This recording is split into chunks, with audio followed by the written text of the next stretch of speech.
dear colleagues, on behalf of the Republic Hydrometeorological Service of Serbia, it is my great pleasure to extend a warm welcome to all of you to the Climateurope Festival 2018, taking place from 17 to 19 October here in Belgrade. We are delighted and honored to be given this opportunity to host this meeting, and we wish to express our sincere appreciation to all delegates, speakers, and guests for taking time in their busy schedules to attend this conference. During the three-day festival, we have organized an exciting set of events, technical as well as social, for you to enjoy during the conference. For the technical part of the meeting, this year's program offers a huge variety of relevant topics. With the usage of climate information remarkably increasing, emphasis of the festival is set on the increasing importance of providing timely, targeted, and tailored climate information. Hence, the overall theme is climate information at your service. On the social side of the festival, we have the traditional welcome reception on Wednesday evening, that is tonight, where you will be able to enjoy the diversity of cuisine and culture of our area in a relaxed and festive setting. On this occasion, we would also like to take the opportunity and convey our gratitude to European Commission, Climate Service Center Germany, European Investment Bank, as well as Climate Europe for their efforts in supporting our service in this important undertaking. Having said that, I'm pleased to declare this festival open. At the outset, I would like to invite Director of the Republic Hydrometeorological Service of Serbia, Professor Dr. Jugoslav Nikolic, and Permanent Representative of the Republic of Serbia with the World Meteorological Organization to address the audience.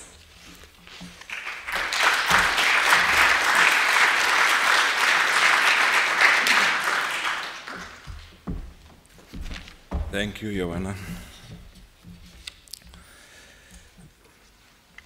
Dame i gospodo, poštovani dragi gosti, cenjene koleginice i kolege, velika mi je čast i zadovoljstvo što mi se ukazala prilika da vas u svojstvu domaćina pozdravim na početku drugog Climateurope Festivala, a posebno bih se zahvalio konzorcijumu Climateurope projekta što se opredelio da Beograd bude domaćin ovog skupa. Ladies and gentlemen, dear guests, distinguished colleagues, it is my great honor and pleasure to have an opportunity to welcome you as your host at the beginning of the second Climateurope Festival. I would especially like to thank the Climateurope Project Consortium for choosing Belgrade as their meeting venue. Iskoristio bih ovu priliku da vas ukratko upoznam sa istorijatom meteorološke službe na ovim prostorima. Meteorologija u Srbiji ima veoma dugu tradiciju. Prva merenja meteoroloških veličina su započete u Beogradu pre 170 godina, a pre 130 godina formirana je jedinstvena mreža meteoroloških stanica u Kraljevini Srbiji i osnovana meteorološka observatorija u Beogradu.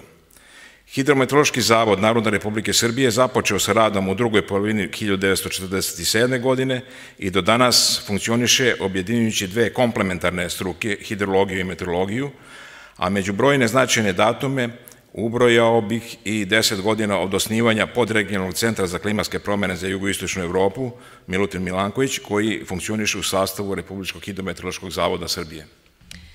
I will use this opportunity to present you briefly with a history of meteorological service in this territory. Meteorology has a very long tradition in Serbia. The first meteorological measurements in Belgrade were initiated 170 years ago, while an integrated network of meteorological stations in the former Kingdom of Serbia and a meteorological observatory in Belgrade were established 130 years ago. The Hydromet Service of the Republic of Serbia was formed in the second half of 1947, and it has been operating ever since, unifying under its roof two complementary fields, meteorology and hydrology.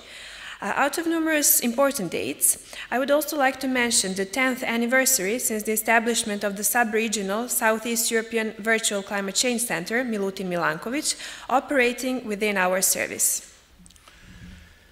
Formiranjem Centra za klimatske promene, rad se iz nacionalnog konteksta proširio preko granica, što, saglasno prirodi nauke i struke kojima se Republički hidrometeorološki zavod bavi, predstavlja stratešku ulogu koju Nacionalna hidrometeorološka služba Srbije teži. Za proteklih 10 godina centar je u okviru mreže regionalnih klimatskih centara Svetske meteorološke organizacije izvršavao operativne funkcije, funkcije jačanja kapaciteta, koordinacione kao i razvojne istraživačke funkcije. With the formation of the Climate Change Center, our activities expanded from the national context across our borders, which, in line with the nature of our scientific field and profession, represents the strategic role that the National Hydromet Service of Serbia strives to perform. During the past 10 years, within the WMO Regional Climate Center network, our Climate Change Center has performed operational, capacity building, coordination, and research and development functions. Od samog početka, centar pruža punu podršku održavanju foruma za klimatske izglede za jugoistočnu Evropu, SIKOF, kao najznačajnijem obliku regionalne naučno-tehničke saradnje u izradi i verifikaciji regionalnih, sezonskih i višemesečnih klimatskih prognoza. 2010. godine Srbija je izabrana da bude jedna od zemalja koja će razviti sistem klimatskog bdenja u okviru HZG pilot projekta. Zahvaljujući podršci i koordinaciji Nemačke meteorološke službe, kao koordinatora ove aktivnosti, uspostavljen je nacionalni i regionalni sistem klimatskog bdenja kao dela sistema rane najave i upozorenja. Ever since its establishment, the Climate Change Center has provided full support to the Southeast European Climate Outlook Forum, SIKOF, as the most significant form of regional scientific and technical cooperation in the production and verification of regional seasonal and climate forecasts for several months ahead. In 2010, Serbia was chosen to be one of the countries to develop a climate watch system within a regional climate center network pilot project. Owing to the support and coordination of the German Meteorological Service as coordinator of this activity, we have established both national and regional climate watch system as part of our early warning and alert system.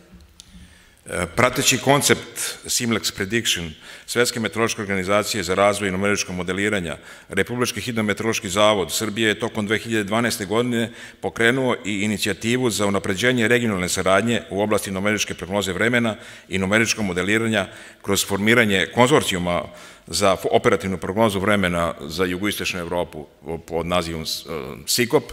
Ovaj vid regionalne saradnje postaje ključan sa aspekta unapređenja hidrometeorološkog sistema za ranu najavu i upozorenja i prekogranične saradnje u domenu upravljanja rizikom od prirodnih katastrofa. Following the WMO's seamless prediction concept in numerical modeling development, in the course of 2012, our service started an initiative for strengthening of regional cooperation in the field of numerical weather prediction and modeling by establishing the Southeast European Consortium for Operational Weather Prediction, also known as SIKOP.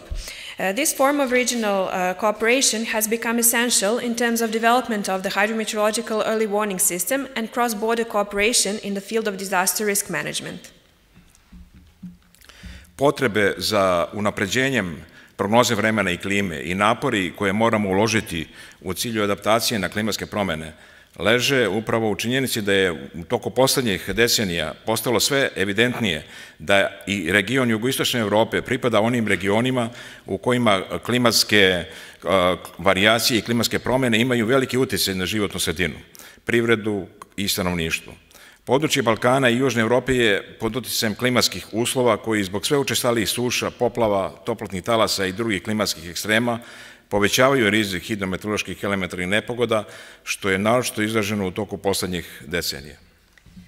The needs to improve weather and climate forecasts and efforts required to adapt to climate change reflect through the fact that in the previous decades it has become increasingly evident that the region of Southeast Europe is among the regions where climate change heavily affects the environment, economy, and population. The area of Balkans and Southern Europe is affected by climate variations and conditions that, due to increasingly frequent floods, droughts, heat waves, and other climate extremes, increase the risk of hydromet disasters, which was particularly evident during the previous decades. Podsjetimo se samo na činjenicu da su u našoj zemlji jake suše, često praćene talasom ekstremno visokih temperatura, registrovane skoro svake druge godine, počevo od 2000. godine, što je za posledicu imalo velike ekonomske gubitke, ali povremeno i nedostatak pijaće vode i biološki minimum reka. Slična situacija je i sa poplavama, čija učestalost i intenzitet beleži značajan porast upravo poslednjih godina. Let us recall the fact that in our country, heavy droughts, frequently followed by a wave of extremely high temperatures, have been registered almost every 2 years starting from 2000, causing large economic losses and, on occasions, drinking water shortages and biological minimum river flows. The situation is similar with floods, as there has been a significant increase in their frequency and intensity over the last decades. Rušilački efekti prirodnih katastrofa prouzrokovanih atmosferskim i hidrološkim nepogodama mogu se delimično smanjiti ili ublažiti blagovremenim i pouzdanim meteorološkim, hidrološkim i klimatskim prognozama, najavama i upozorenjima, kao i smanjenjem rizika i ranjivosti na nepogode. The devastating impacts of natural disasters caused by atmospheric and hydrological events can be partially reduced or mitigated by timely and reliable meteorological, hydrological, and climate forecasts, alerts and warnings, as well as by disaster risk and vulnerability reduction.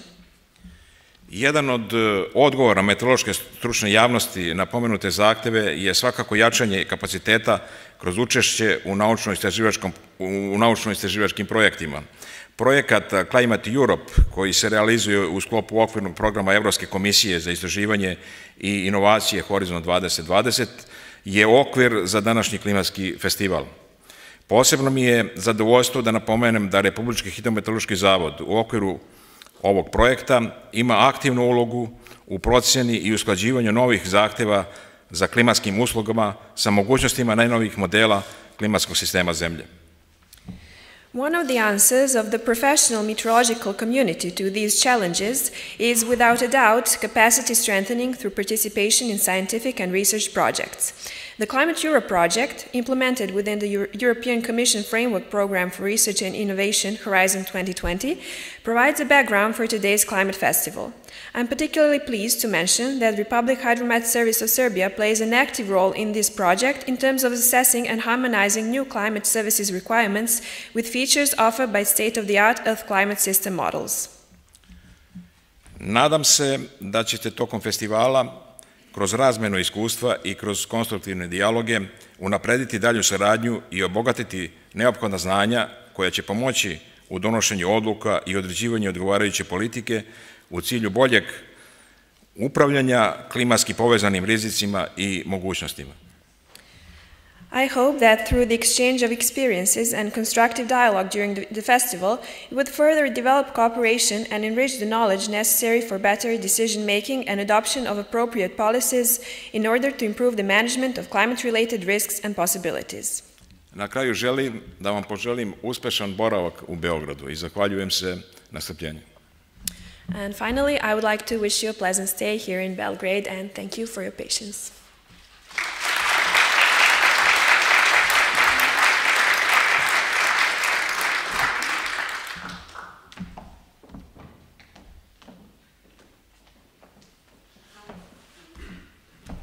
Thank you, Professor Nikolic. Today we're pleased to welcome Mr. Miguel Martinez-Boti, Policy Officer in the Directorate General for Research and Innovation in the European Commission. The floor is yours.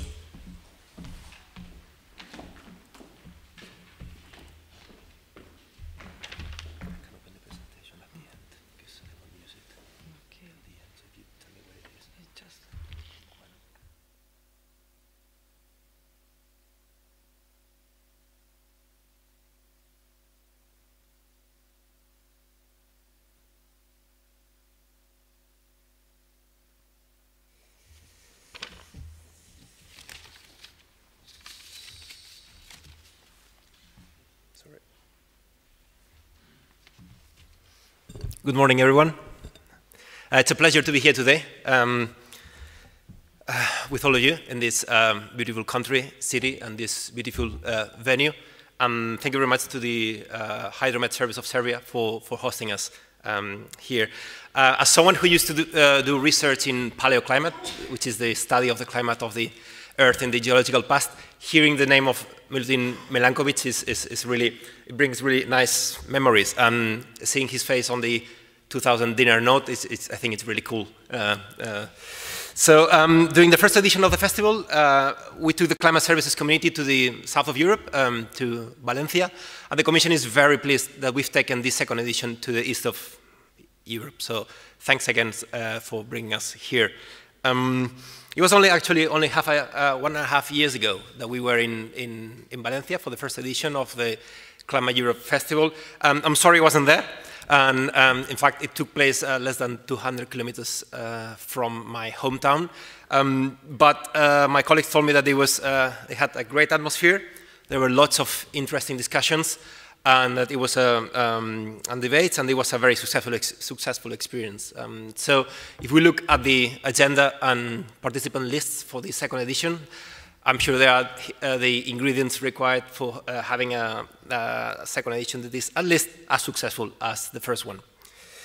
So given the timing of this meeting, I think I need to start by mentioning the special report on 1.5 degrees, the Intergovernmental Panel on Climate Change, the IPCC, published last week. And because the answer provided by science is clear. The report confirms that limiting global warming to 1.5 degrees above pre-industrial is necessary to avoid the worst impacts of climate change and also to reduce the likelihood of extreme weather events. It's a really powerful and useful report for policymakers because it tells us where we are, which is the global warming due to human activity has reached 1 degree above pre-industrial. Climate change is already transforming our environment, and we can see changes in the trends of the intensity and frequency of extreme weather events. It also tells us where we are going, and is that at the current level of emissions, we will hit the 1.5 degree mark somewhere between 2030 and 2050, and that's really close. And however, it sends the message that we are not committed to 1.5 degrees, and we can stabilize temperature by reducing greenhouse gas emissions to net zero.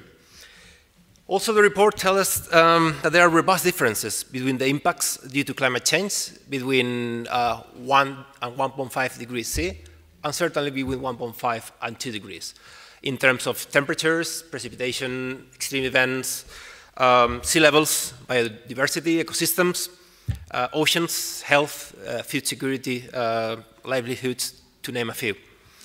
And then, crucially, it finishes by presenting the pathways required to keep global temperatures below 1.5. So, one of the main messages that we heard last week on headlines of the news is that we have 12 years to act, 12 years. And regardless of the exact figures, what is clear, the message is that we need immediate and ambitious action is required. And in this context is where climate services are key for this endeavor, to support decision-taking and policy-making at all levels. And actually, the Commission is taking the input from the 1.5 report and is working to present in November a proposal for an EU strategy for long-term reduction in greenhouse gas emissions.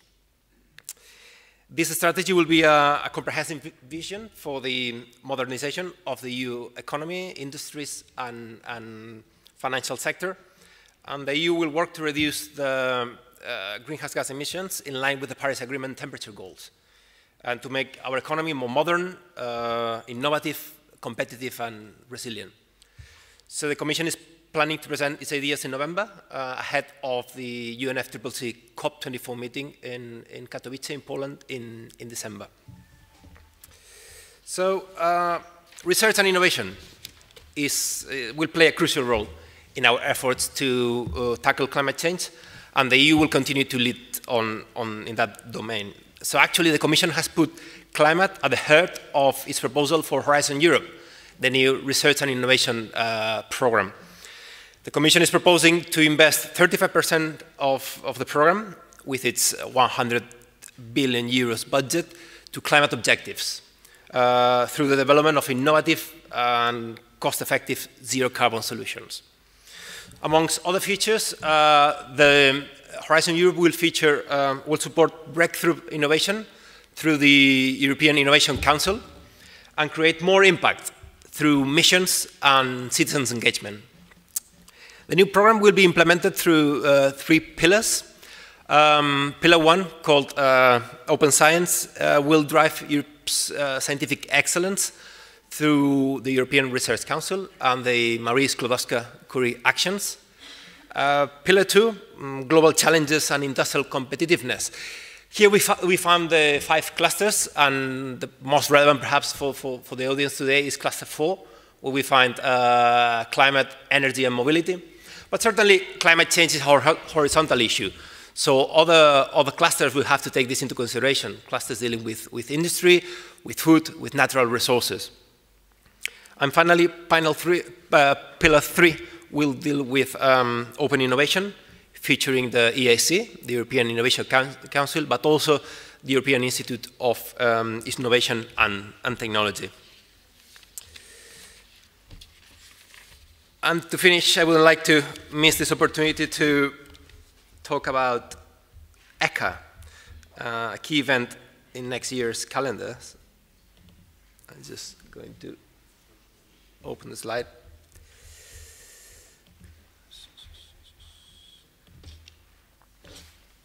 Yeah, so the European Climate Change Adaptation Conference that will be held in Lisbon at the end of May 2019. The conference is organized by 3 Horizon 2020 projects, Placard, Bingo, and Rescue. And for the first time, we'll bring together the climate change adaptation and disaster risk reduction communities. Needless to say that climate services can make a key contribution to the needs of those 2 communities, so I encourage all of you to submit an abstract to ECHA and attend the conference in 2019.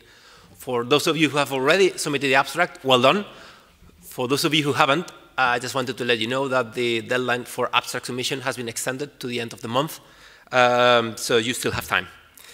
The organizers have shared these 2 slides with me, with extra details of where it will happen and the exact dates, and the conference themes with data, methods, and approaches in climate change adaptation and disaster risk reduction, co-production of knowledge, solution, and services, communication, data sharing, and decision support, institutions, governance, citizens, and social justice, global climate challenges, and climate risk management and resilience.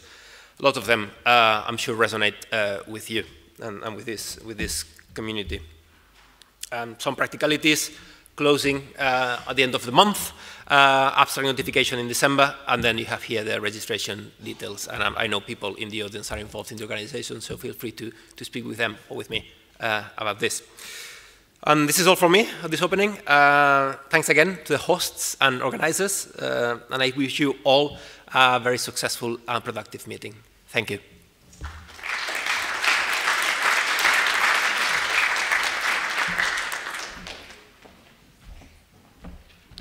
Thank you, Mr. Martinez. Next, may I invite Mr. Chris Hewitt to the stage to deliver his opening remark. Mr. Hewitt is Head of International Climate Services at the UK Met Office and Coordinator of Climate Europe. I do have some slides. Thank you very much. Miguel has actually said quite a lot of what I was going to say at the beginning as well. I fully agree with lots of the things he said there. So it is excellent and very exciting to be here in Serbia. So as he said, we were in Spain, whenever that was, a year and a half ago. And the intention throughout the Climate Europe project has been to engage better in Eastern Europe. So this is a fantastic opportunity. And looking out at all of the faces and having seen the list of participants, we do have a lot of people from the eastern side of Europe, which is excellent. So I'm very pleased at that. Thank you very much to the local hosts who are dotted all around the room. But thank you very much for hosting us. And in case I forget to say it later as well, there have been a whole range of people, particularly Lola, standing there, who has been very busy, and Alexandra, who I can't see at the moment, has gone out of the room. So thank you all for helping out. So yes, I'm Chris Hewitt. I'm at the Met Office in the UK, and I coordinate the Climate Europe project. So I thought I should introduce the project because quite a few of you will be unaware of Climate Europe. Hopefully you've had a chance to look around the website and things, curious before you came here. But this slide here shows the reason that we were created. The European Commission funded this activity. So there are many, many activities underway in Europe that are developing and delivering climate information to help decision makers, so these climate services. And there are many, many different actors in this landscape as well, and we have quite a cross-section in the room of different people from different organizations and different countries. And I produced this slide probably at the Valencia Festival, and I thought about updating it, but the landscape just keeps moving.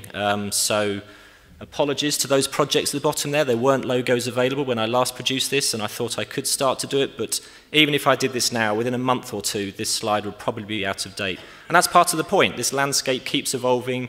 New projects, new activities, new organizations get involved.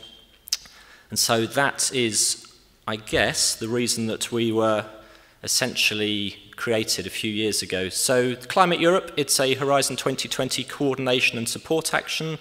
Incredibly, it started in December of 2015. The years are flying by. It's a 5-year activity, though, so this takes us to the end of the Horizon 2020 program. And it's essentially, the main reason is to build upon activities that already exist to create a framework, a coordinated framework. And the consortium we put together, which I think nearly all of the partners are represented here in the room, if not all, on day one, so back in December 2015, the landscape there, the big players, I guess, the big activities were the Climate Kick, the JPI Climate, the Euronet for climate services didn't exist then, but it does now. The Copernicus Climate Change Service was just starting up, the European Network on Earth System Modelling, etc. So there's a long list there of big activities that existed when we were writing our proposal back in 2015. So the consortium we brought together right from day one, we brought together a coordination framework for the big activities in Europe. However, that landscape has moved on, and so the Climate Europe consortium needs to move on, and the festival is one of our means for doing this. So in addition, we're also contributing to, there's a European roadmap for climate services, so the European Commission in particular are very keen to be looking forwards to climate services in the future. So what's the current situation and what should be the situation in the future? So Climate Europe is helping with this roadmap. This is just a map showing who our partners are and where they're located around Europe. So we're here in Serbia, so it's fantastic. We have the Serbian Met Service with its Southeast European Climate Centre. But if you look at this, most of the other partners are in sort of Northern and Western Europe, which is an issue I'll come to later. But this is the consortium, and as I said, they were chosen largely to bring together those different big activities that existed in 2015. So a bit more detail about what we're doing. So we're developing a European-wide network. So this is focusing on Europe. We do reach out beyond Europe, but the focus is on Europe here, which is challenging enough. And this network is for a range of Earth system modelling and climate service activities. So we're looking to coordinate these activities and bring them together as much as we can. There are then some specific activities we do, which I'll briefly mention here. So we're assessing the gaps and new challenges and emerging needs in the climate services and Earth system modelling landscape. So we've been establishing some small expert groups to help us assess those gaps and then provide information to the European Commission and others. So that's the second one there. And then the third one, more relevant to this meeting, is enhancing communication and dissemination with a range of stakeholders. So to do this, we have 3 festivals and 3 specific reports, 3 documents on the state of European Earth System Modelling and Climate Services. So the first one there, hopefully these colours come out. So these 3 reports, we produced a report in 2017 to map the state-of-the-art of European Earth System Modelling. So it's quite a long report, it's available on the website, and it's like an audit. It's a what is the state of European Earth System Modelling back then in 2017. Then in 2018, we're updating that report and including progress where we're now looking to link climate services to Earth system modelling. So the first report was mostly about the modelling, and then the second report we're working on is to update that first one and then include discussion about climate services. And then in 2020, we'll update the report again and then link into other big activities, so CMIP6, the Coupled Modelling into Comparison Project, and CORDEX, Coordinated Regional Downscaling Experiment. So linking into those activities in a couple of years' time. So those are reports we're producing. Please feel free to look at those.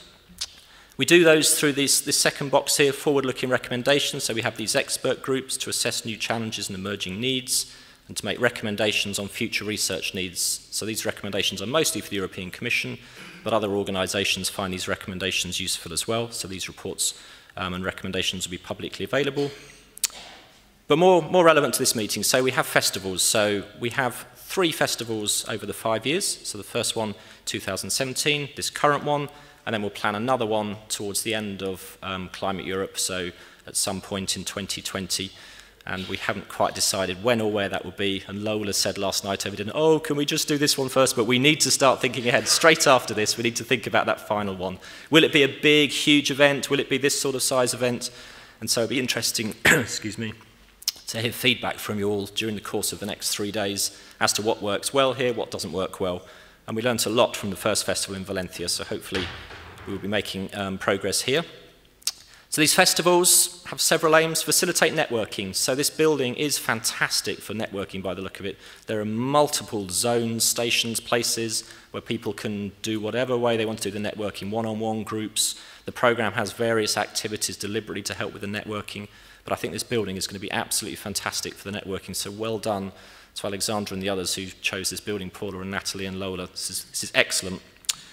The festival also will be showcasing climate services and Earth system modelling in Europe, so the programme has a range of different ways of doing this, some formal talks, posters, discussion groups, etc. We are also hoping to be able to reflect on the gaps in the Earth system modelling and climate services landscape, so as we write our reports, it's useful to hear from the community as to what the gaps are. And then finally, looking to improve development and uptake of climate services, these science-based services, so we're hoping to reach out, as I say, particularly in Eastern Europe here, but these festivals we hope to reach out to a range of actors. How to connect with Climate Europe. Thank you to Natalie Garrett in the front here for helping with the slides. So we have a website. Mauro is somewhere in the room, and Mauro hosts the website at CMCC, waving at the back, thank you. So there's the website address. There are many, many things on this website, so please do look at it. There are webinars we've hosted over the years, interviews with a range of people from across Europe related to climate services, calendar of relevant events to climate services, and many, many more things. So please do look at the website.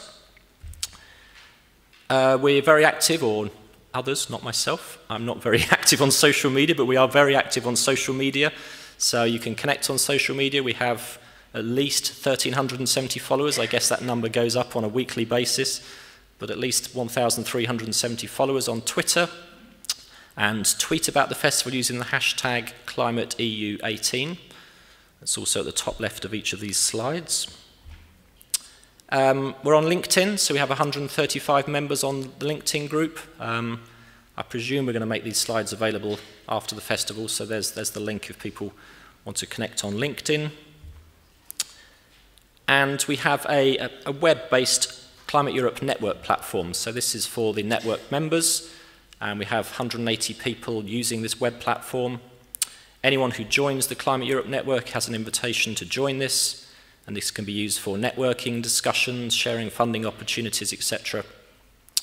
And so email participate@climateeurope.eu to join the network and then be invited to the web platform. The network itself, so as I say, when we started on day one, we had, I think we have 11 organisations in the consortium, mostly in northern, western and Serbia here in Eastern Europe. And the network has been evolving, so this shows how many members we have in the network from each country, and there are over 350 members in the network now. So there's a lot in the Netherlands and the UK. I'm not entirely sure why that sticks out so much, but we have a lot in the Netherlands and the UK. And then you can see Spain, so I think that's probably because of the previous festival. So there was a lot of local engagement in the Valencia region because of the festival, and so we had a large increase in Spain back then. And so we're hoping the same thing will happen in Eastern Europe here. So Serbia already shows up on that map, and I think if I compared this to the previous festival, there would be far fewer members in Serbia and Eastern Europe. So we're already seeing a small increase here, and hopefully if we looked at this again in a month or two's time, then there'll be a lot more in Eastern Europe. That's one of our aims for this festival, to increase our engagement in Eastern Europe. So the festival itself, so I should have said as well, so thank you very much to the European Commission and the European Investment Bank, because they're helping make this event happen and making it successful. So this is the second of our 3 festivals, and we deliberately moved from the western side of Europe to the eastern side of Europe, and we're aiming here to facilitate networking. There are other networks, and we're aiming to engage with those existing networks to support climate services across Europe, so we're not looking to duplicate activities, but we do engage with other networks. And then the people here in the room and the people in Climate Europe, but the people in the room, we have a range of actors here, scientists, people developing climate services, people supplying climate services, people on the more decision-making and policy-making end, so the recipients of the climate services, people funding climate services. So we all have a chance here to come together and actually share our expertise, our knowledge, and discuss climate services. There's a focus here, as there was at the previous festival, so we have a bit of a focus on agriculture and viniculture and resilient infrastructure. We're also going to be discussing innovation and networking. So this final slide, I don't know how well these photos come out, but these are photos taken from the previous festival, so it sort of illustrates, if I can get the mouse to work, the range of activities we had before and the range we're going to have here. So we had this sort of thing, someone standing up talking to a room. We had someone scribing at the previous meeting here, so this lady was drawing at the side of the room the meeting, so she was hearing words and she would then draw them up on the wall, and I understand we have a similar process here, but it's not being physically drawn up on the wall. The man up there is digitally scribing this, and so somehow, I'm not quite clear how that's going to work, it's being digitally drawn up, and then we're thinking that that might be projected onto a wall, or it certainly will be held as a record. So this worked really well at the last festival. I'm a big fan of this. So it gives you a graphical way of looking at what's being discussed at the meeting. There will be challenges on day 2, so I don't think we're doing this on day 2 because of all the parallel sessions. But today and Friday at least, there will be a drawing as the festival evolves, and it's fascinating to see how that does. So there were panel discussions last time, so a range of people sitting around discussing things and interacting with the audience, poster sessions, so a lot of this is familiar in the program and it worked very well. Wine, I think I remember that session. So there was wine tasting, and I think we're having wine this evening and tomorrow. Food, there was a range of food, the food was excellent, and I'm sure the food will be excellent here. And then we had an excursion to a nature reserve, so this time we're doing an excursion to the vineyards and to the Danube River. I think this is a picture of Natalie Garrett. The weather was fantastic last time, and the weather is fantastic again this time. We should always have a festival every week of the year because the sun always shines. Wherever we go, the sun is shining. There were other things going on, so we had a European project where we had to finish some of our reporting, so there was a breakout group with Paul and myself and another guy called Carlo Buontempo, where we finalised some project activities, and then finally the scribe. So these sorts of things, I'm hoping exactly what's going to happen here. There will be an evolution, different things will happen, but it really was very successful. And looking back at these photos, it reminded me of how successful and enjoyable it was. So those are the final words, though. So thank you for being here, but also please enjoy this festival. It really was good fun last time, and I'm sure it will be good fun this time. And may the sun always shine on Climate Europe festivals. So thank you very much, and I look forward to talking and meeting you all later.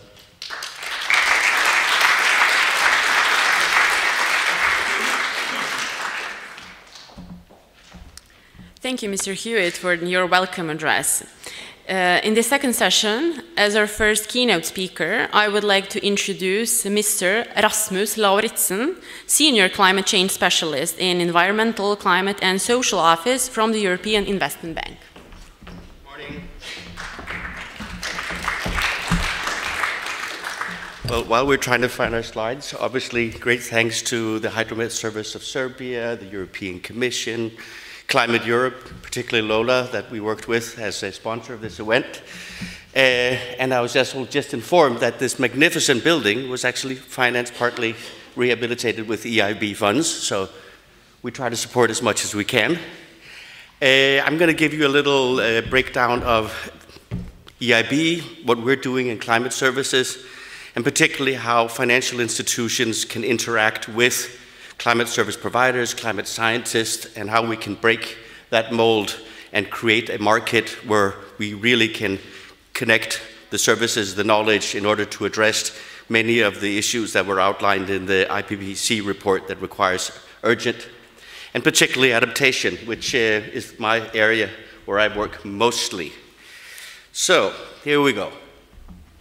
If this works, that way. Nope. On the keyboard. It works? No. There we are, sorry. So, for those who don't know EIB, it's our 60th birthday this year, so we are part of, annexed to the Treaty of Rome. We're the largest multilateral lender and borrower in the world, and we do about 400 projects a year, and 10% of our financing goes outside of Europe. That's our magnificent building, and we're building a new one because we're expanding, which means that we're busy. Our basic structure is that as part of the Lisbon Treaty, we have 4 pillars. We call our public policy goals. Environment, which covers climate as well. Infrastructure, it's also social infrastructure. Innovation, R&D, so this is relevant here, obviously. And then small and medium-sized enterprises. And if a project is in that area, we can theoretically finance it. And then we have climate action, which is both mitigation and adaptation, can be part of any project, and we try to do so.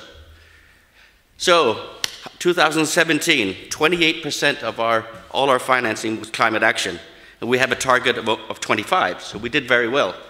Except, if we see that's, oops, one back. If you see the red circle, 0.8 billion in adaptation. That is frankly embarrassing. And we really, really have tried to up our game, and we're hoping that climate services is part of that solution. And I'll tell you a little bit about what we do there.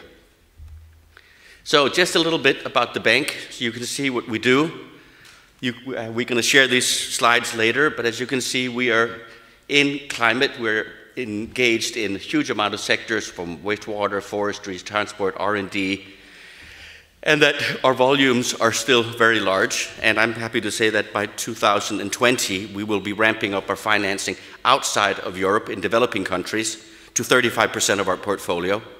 This is part of our commitment to the Paris Agreement, and this is proving to be challenging, but I think we're up to the challenge, and with a bit of support from EU and from our climate scientists and service providers, I'm sure we can get there. This is our country breakdown, so you can have a rough picture of where we're busy. I mean, 90% is inside of Europe, but outside of Europe, we're still pretty active in Asia, Africa, candidate countries, which includes a lot of Central and Eastern Europe. So just a snapshot of what we did in climate lending in 2000 in this region, going all the way from Estonia and Latvia down to the most southern. It is 98% mitigation. Actually, there's a little color code here for adaptation, and it doesn't even show up. So I hope next time we have our climate festival in 2020, when, well, wherever that is, that we'll be able to show some improvement in that. But at least we're trying to reduce CO2, which is the first step, or CO2 equivalence. So, we have a climate strategy approved in 2015. In 2017, we approved the action plans of how to actually implement that. And we're working mostly, me and Ludwig, my colleague over here, which we'll be talking later in the week, on the resilience part. You're welcome to go and have a look at our strategy. This is just a quick snapshot of how varied the climate risks are in Europe. This is from EEA. I like to show this because it shows how heterogeneous we are, even in many ways, as we as a people are very homogeneous. So, what is EIB doing? As part of our climate strategy, we committed that 100% of all our projects by 2020 would be screened for climate risk. I've been working together with a team of consultants and in-house experts on trying to develop a climate risk screening system. And I'll show you some snapshots of it, but the idea is to have something that's systematic, robust, does everything, and makes our projects suitably resilient. And this is not only for our own sake, our own financial risk, reputational risk, but we have a fiduciary responsibility to our clients in order to make sure that their projects are indeed good and provide the services that they can expect. And it also provides a foundation for climate adaptation finance tracking. This can get tremendously boring, but we committed 100 billion of additional financing. We have to show in a reliable and robust way that this money is actually flowing. And as you saw from the previous slides, we're not doing too good a job yet. So, but climate risk is not only about risk. Many of you may have seen this. This is from the TCFD. This is the Task Force for Climate-Related Disclosure, financial disclosure. But we also want to look at this side of the thing. How do we create markets? How do we create services? How do we create business opportunities out of climate change? That it's not doom and gloom. And I imagine that the climate service industry is clearly on this side to address this. So what is our climate risk system? We did a survey of most of the multilateral development banks to find out what they had learned. And one thing that we found out, that a standalone tool doesn't work very well, because people use it opportunistically and subjectively. So we've actually fully integrated it into our management information system. On the 23rd of November, this goes live. Ludwig and I are sitting here on our laptops and even beta testing different features of it. But this will be one of the few multilateral banks that has a system that you cannot create or manage or approve a project within the bank without actually having to address all the risks and actually showing how you're managing it and what studies need to be done or whether the promoter has the capacity. And I think this is a real strength because this will get us really mainstreamed and not a sort of ad hoc approach. Just to give you an idea, this is what our IT people developed. So there's all these checks and balances through our entire, so this is project initiation, project pre-appraisal, appraisal, our approval, and our monitoring. So it goes really cradle from grave. And I wanted to show you this slide for two reasons, because this is where we start using some climate services.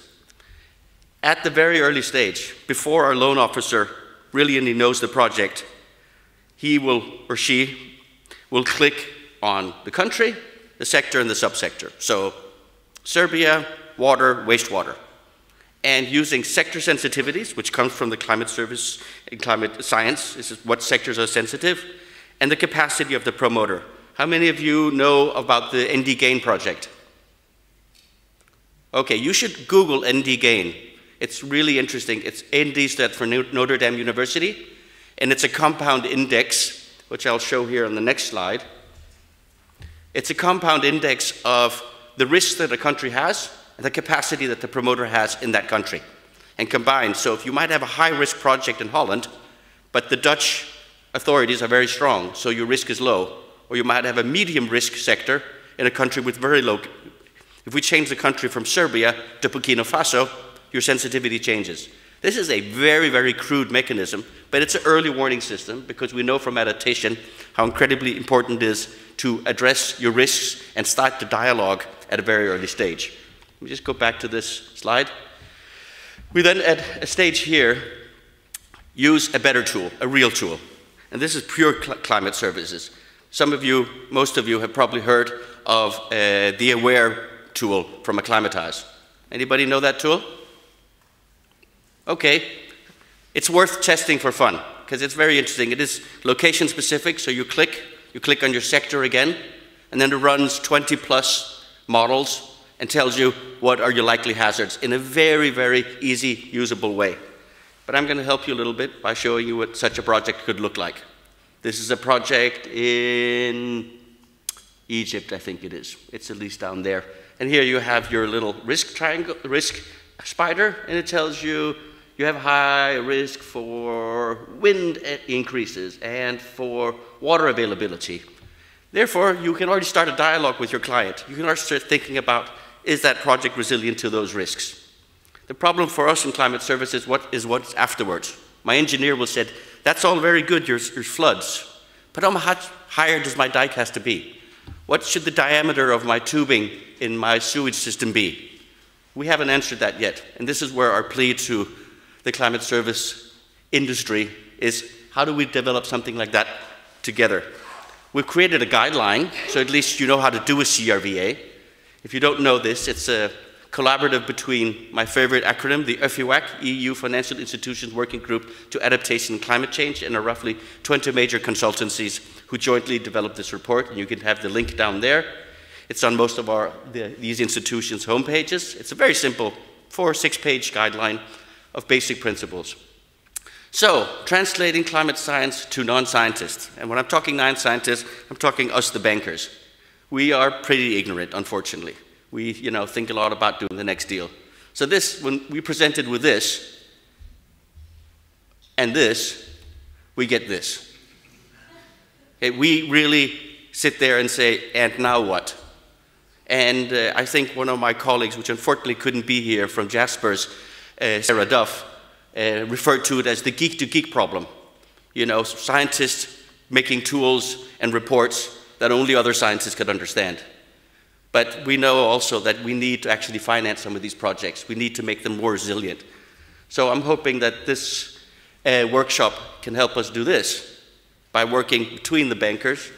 And there's some money here and some charts here, and then this is you guys, the scientists, and that we together can try to see if we can solve this conundrum. I know the latest, the Marco project, which did a survey on climate market services. If you read the summary, it clearly illustrates that we have a challenge here, but that the market is moving. So my last questions, and they'll be answered now, they can be answered over the next 3 days, if they can be answered, is, are we, the financing community, simply not smart enough to understand what you're doing? So we need to be educated. Or the services provided simply too complicated? Or do we just don't even know where to find it? Because, you can't ask for something if you don't know it exists. And I think some of those things can. But are our clients and borrowers interested in addressing climate? So we can tell when we have a problem, we can say we want to do something about it, and they just said, nah, we don't have a problem. I don't care. I'm not borrowing money for this. So we need to educate a different group. And what do we think our top challenge is to mainstreaming climate service in these organizations? I'll leave it at that. Try to keep those in mind. You can talk between yourselves or give me some tips. And we'd be happy to continue this so that by 2020 at Climate Festival 3, it's solved. Thank you very much.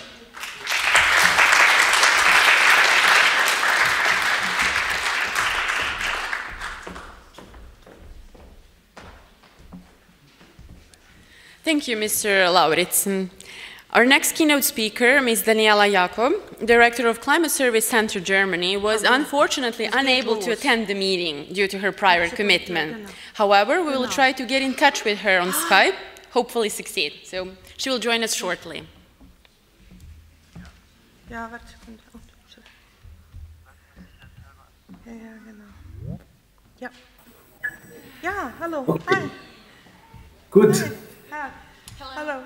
Hello, thank you for joining. Thank you for joining us here in Belgrade. Yeah, hello. Hello, everyone. Can you hear me? Yes, we can hear you. We can hear you perfectly. The floor is yours, metaphorically. You may address the audience. Thank you. So first of all, I would like to apologize that I cannot be with you in person, but things are extremely hectic at the moment because of the IPCC report, as you can imagine. And I also think it is very timely that the Climateurope Festival is happening now and that you get the information just right away at the beginning about the 1.5 degree report.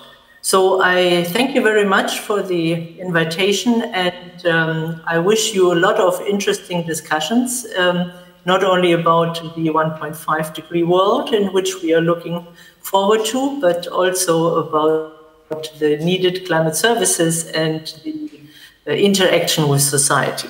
So I will now put the PowerPoint presentation on the screen and lead you through the summary for policymakers.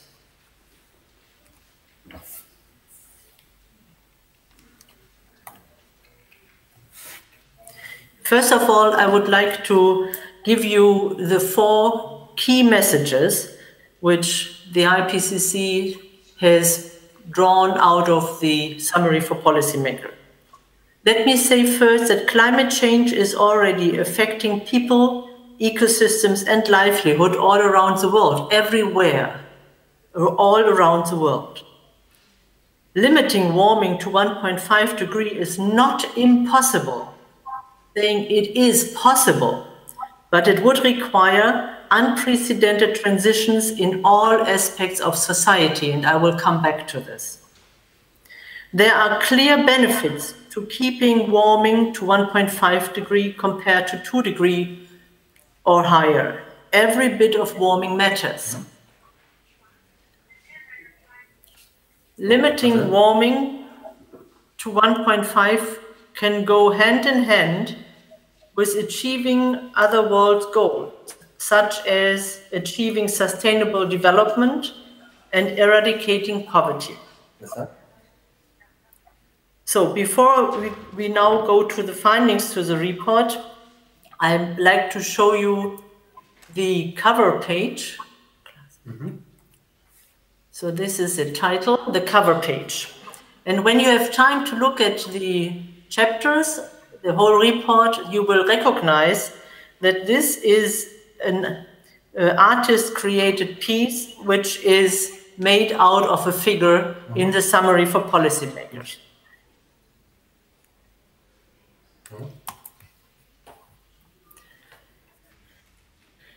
This report is a very special report. The report is the outcome of the work of 91 dedicated lead authors and review authors from 40 countries and the input of 133 contributing authors. As a part of the synthesis of new knowledge, the authors assessed more than 6,000 scientific studies. The successive drafts of the report received more than 42,000 comments from more than 1,000 experts and government reviewers worldwide. Today, I'd like to present you the summary of the key findings from the special report for all parts of the report. You can find more detail in the full summary for policymaker and, of course, in the underlying chapters. So let us begin with the first section called Understanding Global Warming of 1.5 degrees C. We know that since pre-industrial times, human activities have caused approximately 1 degree of global warming with a likely range of 0.8 to 1.2 degrees. We are already seeing the consequences of 1 degree of global warming through more extreme weather, rising sea levels, and diminishing Arctic sea ice, among other changes.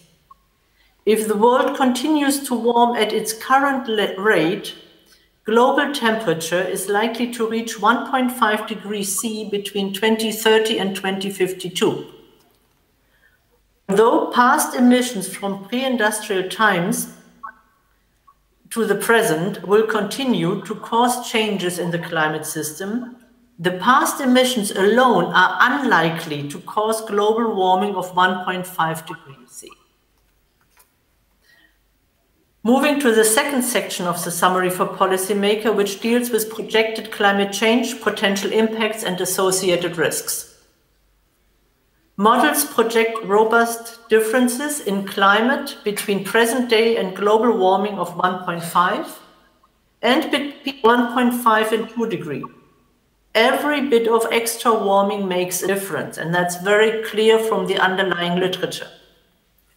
These differences include increases in mean temperature on land and in the oceans, hot extremes where people live, heavy rainfall in several regions, and the probability of droughts in some regions. By 2100, global mean sea level rise would be around 10 centimeters lower with global warming of 1.5 compared to 2 degrees.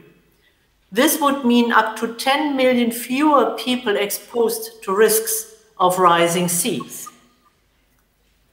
Loss of biodiversity and species extinction are projected to be lower with global warming of 1.5 compared to 2. Limiting warming to 1.5 compared to 2 would mean smaller reductions in yields of maize, rice, wheat, potentially other cereal crops, particularly in sub-Saharan Africa, Southeast Asia, and Central and South America. The increase in the population of the world's population, the proportion of the world's population exposed to climate change-induced water shortages would be up to 50% less with global warming of 1.5 compared to 2. Importantly, this special report highlights how all of these things affect people's lives and livelihoods around the world. For example, the impact of climate change in the oceans are increasing risks to fishery and livelihoods that depend on them. Limiting global warming to 1.5 compared to 2 degrees could also reduce the number of people exposed to climate-related risks and susceptible to poverty by up to several hundred million by 2050. I think this showed you very clearly the already existing impact. And just for clarification for the report, when we talk about impacts, we talk about what has happened in the past. When we talk about risk, we talk about what might come in the future. The third part of the summary for policymaker deals with emissions and systems transitions consistent with 1.5-degree global warming. Limiting global warming to 1.5 degree implies reducing emissions of carbon dioxide by about 45% by 2030 compared to 2010, compared to 20% for a 2-degree warming. For comparison, the most pathways that limit global warming to below 2 degrees show that carbon dioxide emissions decline by only about 20%. That's what I just mentioned. To limit global warming to 1.5, global emissions of carbon dioxide would need to reach net zero around 2050. This means that any remaining emissions would need to be balanced by removing carbon dioxide from the air. For comparison, pathways that limit global warming to 2 degrees reach net zero around 2075. So urgent action is needed. As part of limiting warming to 1.5, reducing emissions of substances other than carbon dioxide that affect the climate would improve air quality and have direct and immediate health benefits. Limiting global warming to 1.5 degrees implies changes on an unprecedented scale. It means deep emission reductions in all sectors, the use of a wide range of technologies, behavioral changes, and a significant increase of investment in low carbon options. Rapid progress is already being made in some areas, notably renewable energy. This progress would need to be picked up by other sectors, such as transport and land management. To limit global warming to 1.5, we would need to start taking carbon dioxide out of the atmosphere during the 21st century. Methods for doing this include planting trees, bioenergy combined with carbon dioxide capture and storage, BECS is the word which is used for this very often, changed land management, as well as some approaches that are in very early stages. Carbon dioxide removal on a large scale would have implications for food security, ecosystems, and biodiversity. This needs to be considered and further explored in the literature upcoming, which will be assessed in the AR6. Pledges that governments made over the last 3 years are not enough to keep warming below 1.5 degrees, even with ambitious and very challenging efforts after 2030. Carbon dioxide emissions would need to decline substantially before 2030 to avoid warming of more than 1.5 degrees in the middle of the 21st century, followed by large-scale carbon dioxide removals. So we need really a transition, and a fast transition in the next coming years. Moving to the final section of the summary for policymaker, which deals with strengthening the global response to climate change in the context of sustainable development and efforts to eradicate poverty. Climate change impacts and how we respond to them are closely linked to sustainable development and the UN Sustainable Development Goals. These goals balance social well-being, economic prosperity, and environmental protection. As part of limiting global warming to 1.5 degrees, a mix of measures to adapt to climate change and options to reduce emissions will, if carefully selected, have benefits for meeting the Sustainable Development Goals. This is most effective when local and regional governments and decision makers are supported by national governments. Strengthening the capacity of national and subnational authorities, civil society, the private sector, indigenous peoples, and local communities can support the ambitious actions that would be required to limiting global warming to 1.5. International cooperation is critical for this to be achieved in all countries and for all people, especially for developing countries and vulnerable regions. This completes our presentation with the key findings. Just to repeat to you, 1.5 is possible. Reaching 1.5 is not limited by technology, physical or chemical laws. It is only limited by political will. Thank you.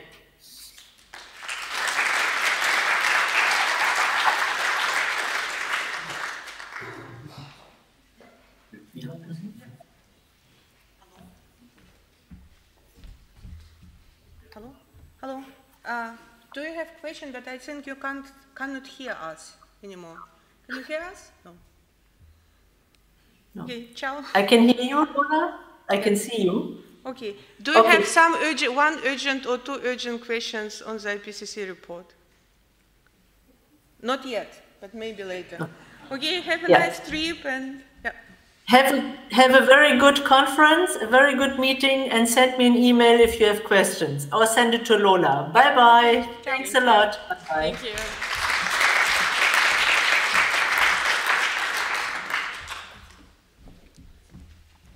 Last but not least, I would like to invite Ms. Dragana Radulovic from the Ministry of Environment Protection of Serbia to deliver her keynote speech.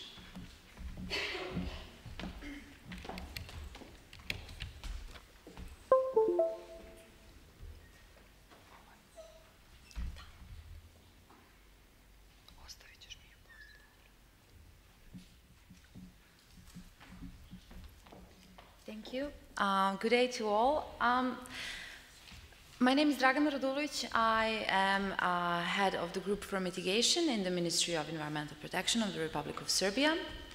And I would like to thank you all for the opportunity to present certain activities that the Ministry has been doing regarding climate change on the national level in the last few years, let's say, or in the previous period.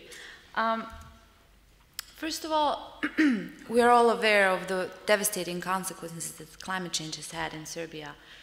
From maybe 2000, we have done analysis, and not only were there human casualties, but also the financial losses caused by these extreme weather and climate events were quite devastating and exceed over 5 billion euros. And of course, climate change scenarios which were developed for the purpose of reporting towards the UNFCCC show some pretty gleam possibilities, let's say, when it comes to climate change in this area generally.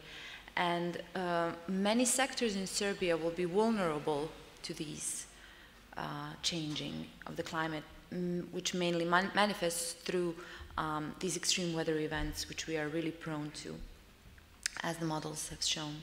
So adaptation measures in Serbia are something which is quite necessary at this moment, and I'm very sad to say that there aren't any policies and legislation or general framework for this matter, which deals with adaptation on a more higher level and on the national level. And one other, I would have to say personally, what I see as a bottleneck for this is that adaptation is still not seen as something that is necessary and obligatory, especially when we come to discuss the European integration and matters like that. So, which sectors are mainly affected in Serbia? This is hydrology and water management, agriculture, forestry, human health, of course, and biodiversity. And these are sectors which will suffer the most in the period to come if we radically don't take some steps which we have seen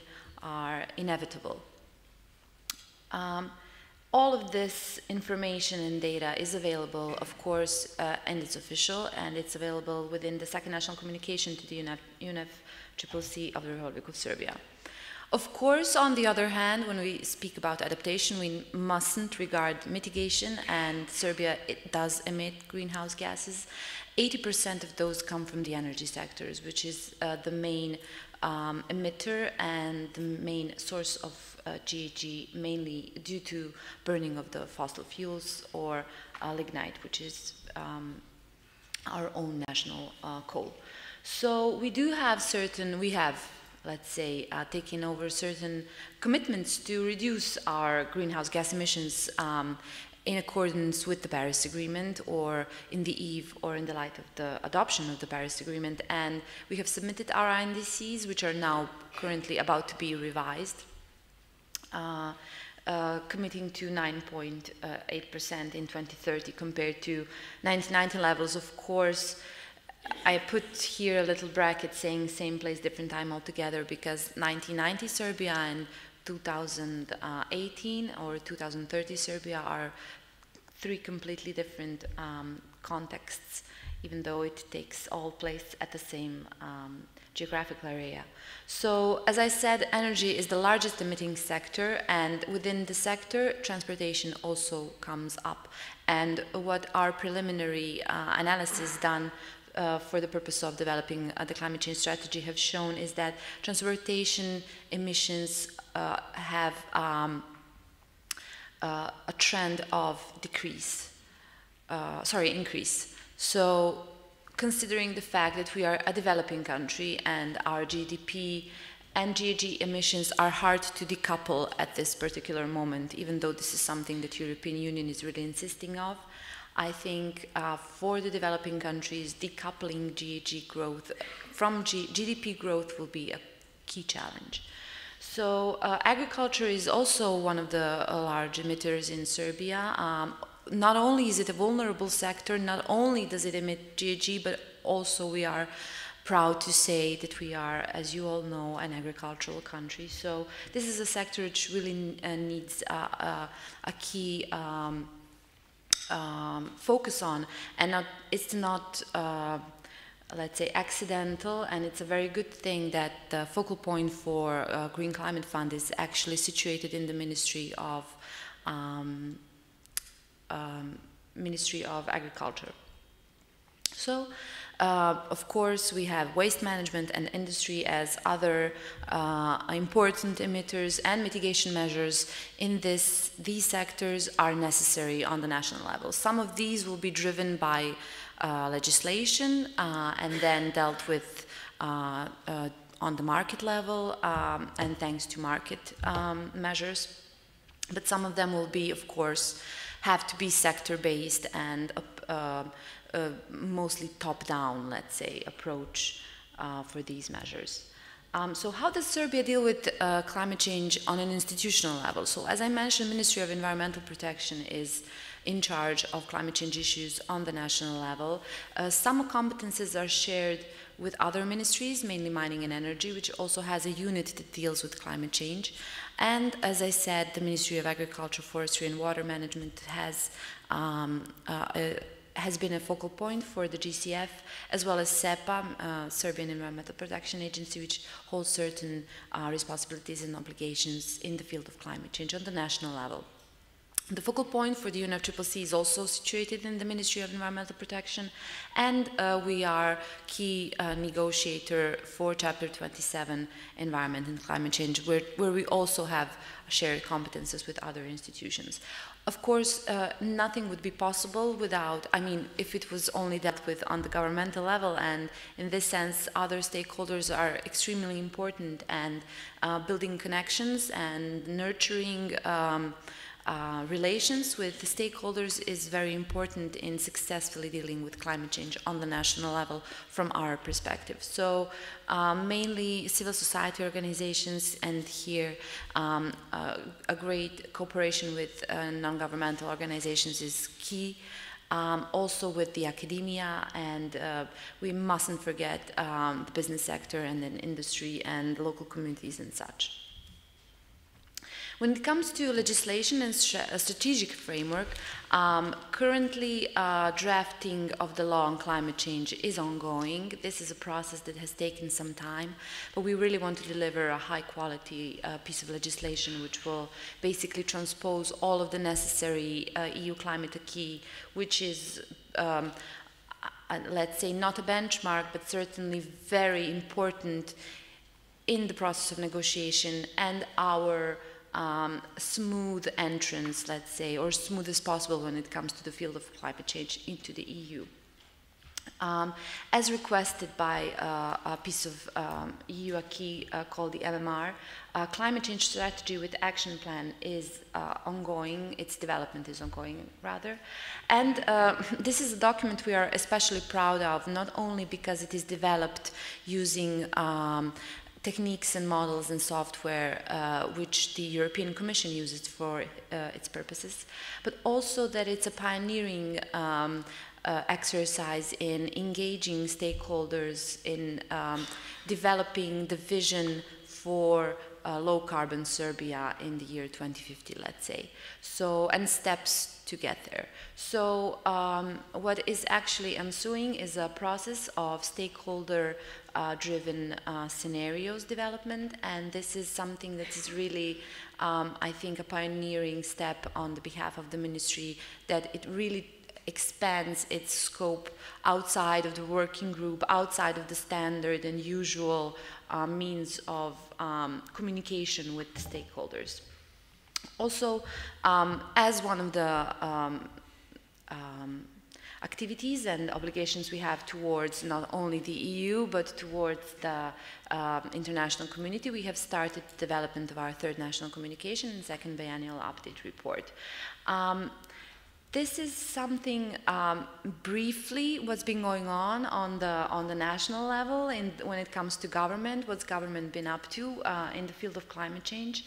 It's certainly a multi-sectoral issue, one that we are about to face challenges, especially when it comes to implementation of the said framework regarding legislation and strategies. So I'm glad that we are having a dialogue, that we are having capacity building and awareness raising events that really bring the community together. And I'm very thankful to be here today and to present you with our activities, and I'm at your disposal at this address. So thank you.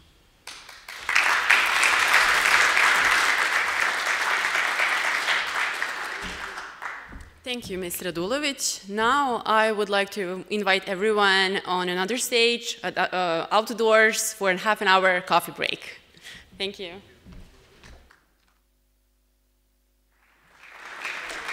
Coffee will be down by the entrance, so by the marketplace.